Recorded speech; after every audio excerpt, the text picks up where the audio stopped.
At kung nagkukulang na ng pagtitiwala yung aking mga kasamahan, yung especially kung mas marami sa kanila, hindi na masaya sa aking pag-handle sa Blue Ribbon, maybe, yun na, naisip ko na rin ito, maybe stepping down is an option.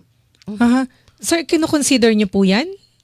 Ngayon? Yes, dahil nga sa mga naririnig kong mga pahiwatig ng aking mga kasamahan, isa sa mga konsiderasyon ko mag-move na lang o magsabit ng aking resignation bilang chairperson at humanap sila ng ibang pwede maging chairman ng Blue Ribbon Committee. Pero kung kayo... Pinag-isipan ko na yan nung dati nga because nga dito sa mga bagong mga developments na naririnig ko yung mga statements ng aking mga peers, aking mga colleagues, particular na sa majority bloc.